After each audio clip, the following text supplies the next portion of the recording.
The first question that most people ask when I tell them how I earn free flights is usually, doesn't that mess up your credit score? And believe me, I get it. That was my big concern when I started doing this years ago. So I did a lot of research and now I just have tons of experience. And I found that the negative impact really isn't as bad as most people think. But just for the sake of making sure you know what you're really getting yourself into, let's go over the three main ways that opening and closing cards can negatively impact your score. And keep in mind that each of the major credit reporting bureaus or agencies, and those big three are TransUnion, Equifax, and Experian, they all have their own rules that can vary slightly, and most of the information I'm going to share with you in this course comes from myfico.com. Those are the FICO score people who create the score that most lenders look at when they decide if they're going to give you a new credit card or a new loan. So I think you'll find that data is pretty reliable, but it could vary just a little bit depending on which particular reporting agency you're looking at when you access your credit report. The first thing we need to talk about are hard inquiries. So a hard inquiry is what the bank does when they look at your credit report and they want to decide if you're a trustworthy borrower. So they're trying to decide, whether or not you pay your bills on time, and then they look at a bunch of other factors and decide whether or not they should give you a new card. Now, a hard inquiry, when you apply for a new card, can take a max of 5 points off of your score, and it's usually a short-term hit if it happens at all. I apply for cards all the time and don't even see a negative impact from hard inquiries anymore. So typically these are gone within a few months, although some of the agencies will warn you that it can take up to 2 years for those few points to completely come back on your score from the hard inquiry. And this happens each time that you apply for a new credit card, so keep that in mind.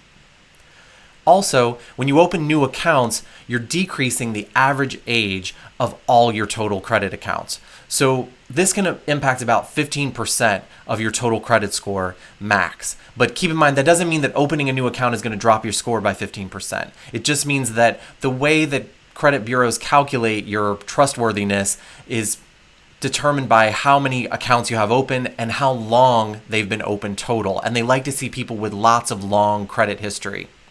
So when you're opening lots of new accounts and you're decreasing the average age of your account, you might see a few points drop here or there on the short term, especially as you decrease the average age of your accounts. When you go to close an account, a lot of people don't realize that what you're doing usually is making less credit available to you unless you transfer the available credit on one card to another card with the same bank. So that's a strategy that I use a lot when I go to close an account. If I have another card with that same bank, I'll ask them if they can move the available credit over to one of my other cards.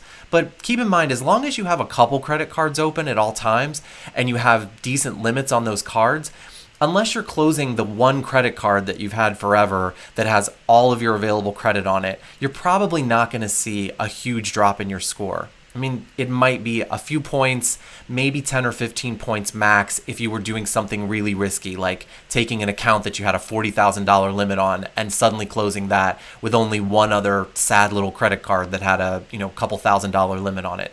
That's bad. But as long as you play the game right, and you're always keeping a few accounts open at any given time so that you're not immediately eliminating your total available credit when you close one account, you should be okay. So let me talk to you a little bit about my credit score just so that you can see that I'm actually walking the walk here. This is my score, the up and down movement in it over a 1-year period. And I just want you to see that some of the bigger drops in my score actually had nothing to do with when I opened or closed particular cards. So on the left there, you can see when my score was at its lowest in this 1-year period, that was actually because at that time I had a relatively new mortgage and there was still a big outstanding balance on that mortgage. You can also see where the drop in the middle goes down to 794. The issue there was mainly that I had high account balances because I was charging a lot on 1 or 2 cards to try to meet the minimum spending requirements to get the sign-up bonuses for those cards. So in between there, or around the 794, you can see I opened a Mileage Plus Explorer account, and I also closed a Southwest Rapids Rewards account. And both of those actions didn't really have a big negative effect on my score. And by the end of the year, I was back up to 820, which is where I normally sit. So all of that worked out just fine, and hopefully that gives you a little peace of mind. Okay, so I know some of you might be thinking, great, you have an 820. Good for you. The only way I'm going to see 820 is if you're willing to lend me 150 points of your credit score. And now you might want to kill yourself.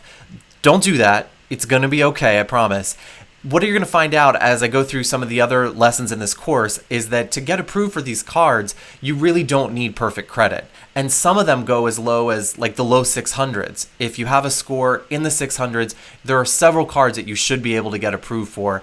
But you will need to build your score up to something in the 700s if you really want to get some of the best cards. So the moral here is don't freak out, hang in there.